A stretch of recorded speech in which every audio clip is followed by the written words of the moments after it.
Bonjour mes amis, vous qui êtes là en train de suivre mes vidéos sur YouTube. Nous sommes maintenant à la vidéo 49 en fait. Et hier j'avais dit 47 mais c'était 48. Aujourd'hui c'est verset, non, c'est vidéo 49 et j'attends avec beaucoup d'impatience la vidéo 50. Quelle étape! En tout cas, nous sommes dans cette exploration, cette découverte d'un cœur immense. C'est un univers qui est surprenant et découverte d'un Dieu qui n'a ni limite dans le temps, ni limite dans l'espace, avec un cœur qui est tellement d'une telle profondeur. Et j'ose croire qu'à travers la parole de Dieu, on va pouvoir l'explorer. Bon, sans prétention, on va jamais arriver au bout, mais c'est quand même passionnant. Nous qui aimons le Seigneur, nous qui aimons Dieu, qui recherchons sa face, alors là, ça nous donne des perspectives. On n'est pas juste là en train de prier des petites prières qui ne montent pas au-dessus du plafond. Mais on est en train de dire, oh notre Dieu, nous voulons une relation intime, profonde avec toi. Et j'imagine que si vous continuez à suivre ces vidéos, c'est parce que c'est le cri de votre cœur, comme c'est le cri de mon cœur. Alors nous arrivons au verset 37, mais on va faire aussi verset 38 de Jean chapitre 5. Comme je vous le dis depuis un certain temps, Jean 5, c'est un chapitre tellement riche qui nous parle du Père. Donc les versets 37 et 38. Et le Père qui m'a envoyé a rendu lui-même témoignage de moi. Vous n'avez jamais entendu sa voix, vous n'avez point vu sa face, et sa parole ne demeure point en vous, parce que vous ne croyez pas à celui qui l'a envoyé. Alors, c'est vrai, dans les deux versets-là, il y a un tel programme. Alors, quand je vois la checklist que Jésus nous donne là, et premièrement, il dit, vous n'avez jamais entendu sa voix. Eh bien, je dois reconnaître, je n'ai jamais entendu la voix audible du Père, quoique dans ma vision que j'ai eue qui a provoqué cette recherche du cœur du Père, j'ai quand même entendu une voix, mais c'était dans mon imagination, pas audiblement. Mais le Père, j'imagine, a une voix qui doit être riche, chaude, euh, la voix d'un Père, n'est-ce pas? Celle que Jésus a entendue du ciel lors de son baptême et la transfiguration, et celle dans Jean 12 où il a dit j'ai glorifié mon nom et je glorifierai mon nom encore une fois. Quelle, quelle voix ça doit être! Un, un Père qui parle, un Père qui va encore nous parler lorsque nous l'entendons euh, en direct, je dirais. Et ensuite, la deuxième chose, dans sa checklist, il nous dit, vous n'avez point vu sa face. Ah oui, je dois reconnaître aussi que je n'ai pas vu la face du Père. Alors, euh, comment est-ce qu'on peut imaginer le visage du Père? Alors, pour Jésus, c'est quand même assez simple. Alors, je ne me base pas sur les portraits de Jésus. Si à l'époque il y avait des selfies possibles, alors là, on aurait une meilleure idée. Mais l'Apocalypse, l'auteur était Jean également, nous donne quand même dans le premier chapitre une vision du Christ glorifié. Elle est quand même impressionnante.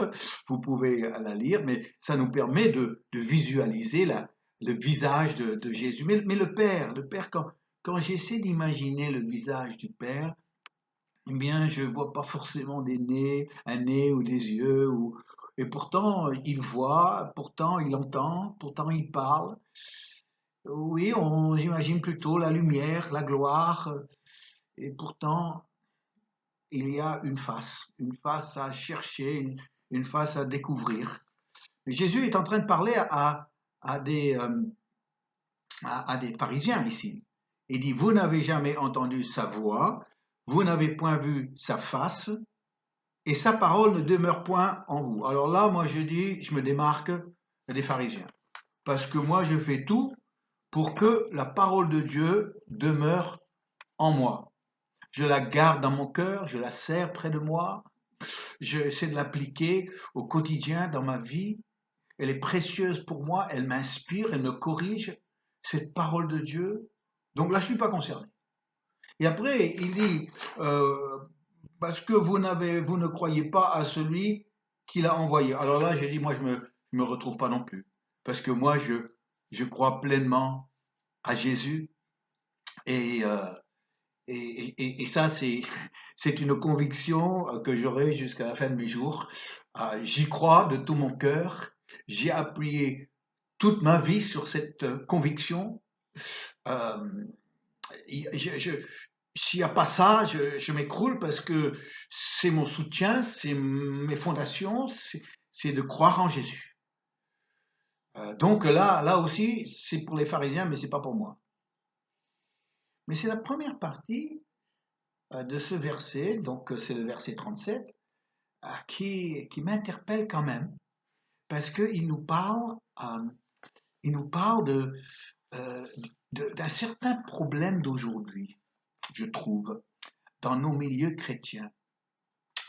On est à l'époque de l'auto-promotion. Alors, tout le monde, tous ceux, surtout dans le ministère que j'ai vu, beaucoup, alors font tout pour se mettre en avant. Eh oui, euh, pensant que plus je me mets en avant, plus mon message va passer, plus les gens vont écouter, vont être impressionnés. Euh, alors, euh, oui, sauf que dans ce verset, il est dit, je vous relis, et le Père qui m'a envoyé a rendu lui-même témoignage de moi. Jésus lui dit, ouais, moi j'ai pas besoin de faire de l'autopromotion. Et surtout, quand il y a eu un miracle, quand il y a eu des choses extraordinaires qui se sont produites dans son propre ministère, c'était le contraire. Il n'a pas dit, bon, eh bien, écoutez, on va prendre des photos, et puis on va mettre ça sur des écrans géants, et puis on va annoncer ça, venez voir que la personne qui a reçu ce miracle va faire une déclaration, un témoignage public, c'est extraordinaire, venez. Il a dit, chut, pas un bruit, ne dites rien à personne, la discrétion. Attends, Jésus, c'est l'occasion, attends, nous, on va s'occuper de toi. On est ton publiciste, on est ton impresario, on va monter le truc et puis tu vas voir ce qu'on va faire de cette image-là. Je ne suis pas à l'aise avec votre façon de faire. Ah oui, je me souviens, c'était quand même un peu curieux, mais je me souviens d'avoir prêché dans une église à Madagascar, et c'était une grande église. Et à côté de l'entrée de l'église, le pasteur avait loué un énorme panneau d'affichage, mais énorme. Et sur ce panneau d'affichage, il avait mis une très grande photo de lui-même, une image géante de lui, invitant tout le monde de rentrer dans son culte. Bon, le pasteur avec qui j'étais, il m'a dit, ben, c'est son style. Alors, quand je vois ça, ben, je me dis, ben, ça, c'est pas mon style à moi. Non, moi, je suis plutôt du style de Jésus. Écoute, on va laisser le Père lui-même témoigner de moi. Si il m'a envoyé, si je viens de sa part, j'ai pas besoin de mettre tout un- une machine publicitaire en place pour que les gens achètent mes livres, pour que les gens viennent à des réunions que je fais ou achètent mes vidéos. Non, c'est vraiment pas mon style. Non, moi, je suis mal à l'aise avec ça. Je suis mal à l'aise tout simplement parce que, au fond de mon cœur, je dis, moi, je suis envoyé par Dieu. Ça, j'en suis sûr. Mais si c'est le Père qui m'a envoyé, eh bien c'est lui qui témoignera que je suis son envoyé. Je n'ai pas besoin de louer des panneaux d'affichage. Je n'ai pas besoin de faire une grosse publicité. Si il y a un prospectus qui sort avec ma photo pour inviter des gens à une réunion, je demande toujours petit, petit. Ne mettez pas ça en grand. Les gens connaissent pas mon visage. C'est pas ça qui va les faire venir à une réunion. Je me souviens d'un jeune, et puis bon, c'était la jeunesse. Mais un jeune avait entendu parler de moi et puis les églises qui ont commencé dans différentes régions de France. Et il, il a pris contact avec moi. Il venait de la Normandie. Et le jour où il est venu me voir à mon bureau à Paris, il est arrivé en costard. Il disait en 3 pièces. C'était la cravate, le gilet, la veste, le costume au point. Et il est assis dans mon bureau et puis il m'a expliqué son appel et puis sa mission et puis ce qu'il allait faire pour Dieu. Et avant de se quitter, il m'a sorti sa carte de visite. Quand j'ai lu la carte de visite, j'avais honte pour lui. Et oui, j'avais honte pour lui. Pour la simple raison qu'il avait mis son nom en grand et en dessous son nom en grand, il avait mis aussi en grand serviteur de Dieu. J'imagine un peu présenter ça à la préfecture. Il dit, ben, celui-là, il est pas bien. Voilà. Je dis, mais jeune homme, est-ce que tu as vraiment besoin de faire ça pour prouver que c'est Dieu qui t'a appelé, c'est Dieu qui t'envoie? C'est là où je dis, faisons comme Jésus, laissons le Père témoigner lui-même que nous venons de sa part. Je pense à Job. Bon, Job, il n'a pas eu une vie facile.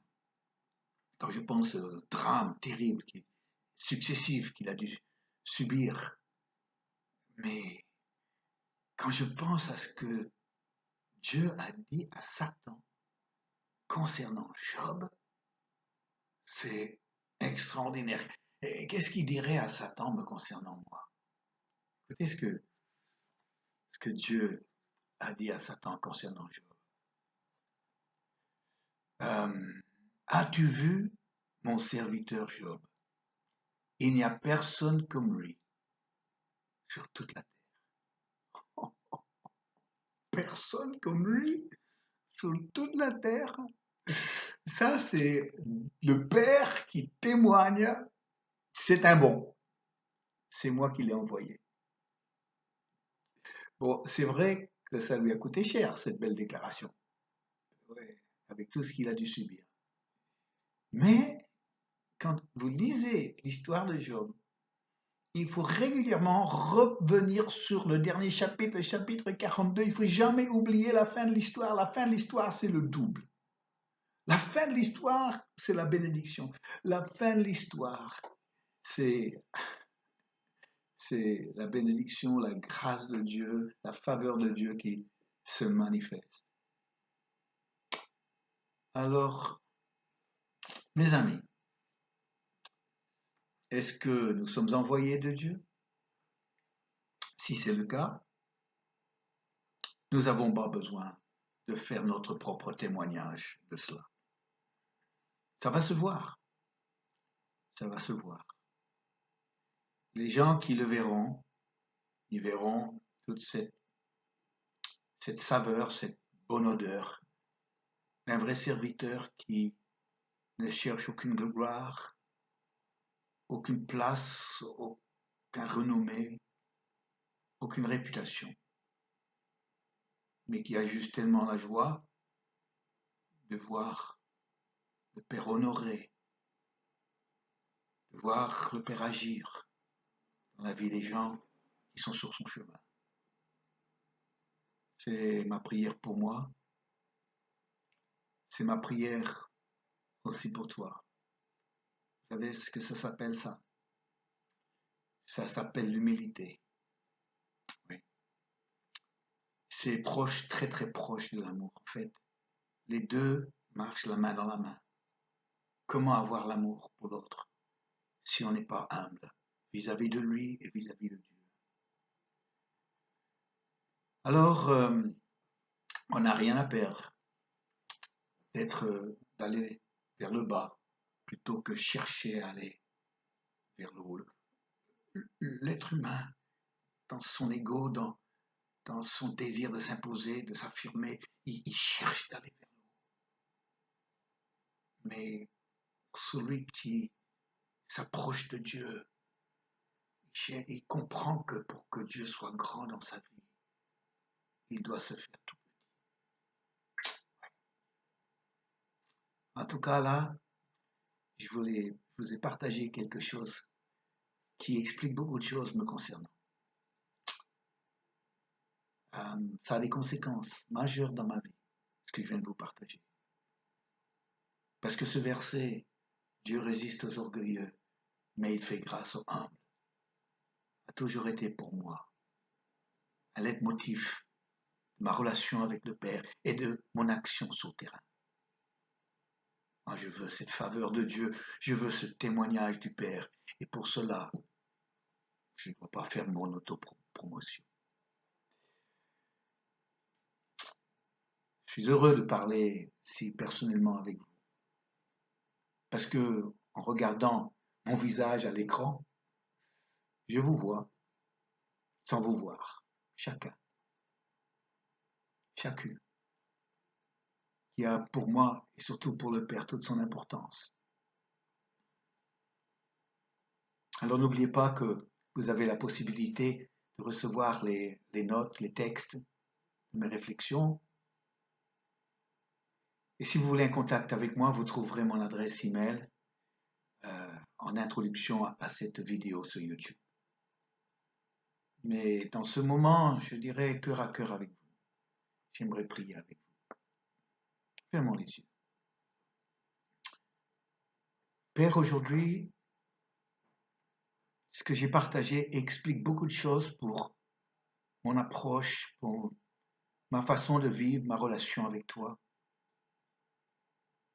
Je suis heureux, Seigneur, je trouve beaucoup de plaisir de ne pas essayer d'être quelqu'un aux yeux des autres, de ne pas essayer d'impressionner les autres en montant une image de moi qui n'est pas moi, qui est une image qui serait grossie de moi, qui n'est pas la réalité. Je suis heureux de pouvoir compter sur toi, Père. Tu me feras le témoignage, la référence que tu veux pour ma vie. Ce n'est pas mon problème. Moi, je trouve ma joie de te servir. Je trouve ma joie de te voir agir. Je trouve ma joie d'être seul avec toi aussi. Alors Père, aujourd'hui, libère-nous de toute cette tentation de nous auto-promouvoir, de toute cette tentation de lier l'ego au ministère, de vouloir être approuvé des hommes à tout prix, quitte à même ne pas être approuvé de Dieu. Père, nous venons, comme dit le chant, nous venons humblement. Nous venons vers toi humblement. Mon cœur veut te louer. Père, aujourd'hui, ceux qui sont là avec moi, je prie que ce que toi tu dirais à Satan les concernant, ce serait à la hauteur de ce que tu as dit sur Job. Et nous vivrons dans la grâce infinie, la faveur sans mesure de Job 42. Merci Père, nous t'aimons. Oui Père, je t'aime. Amen. Alors à travers ces vidéos, vous découvrez le Père, j'espère, un peu mieux. Et certainement, vous découvrez aussi Vincent Esterman. Mais le but, c'est pas ça. Je suis juste heureux de pouvoir vivre ce cœur à cœur avec vous. Au revoir et à demain si vous voulez.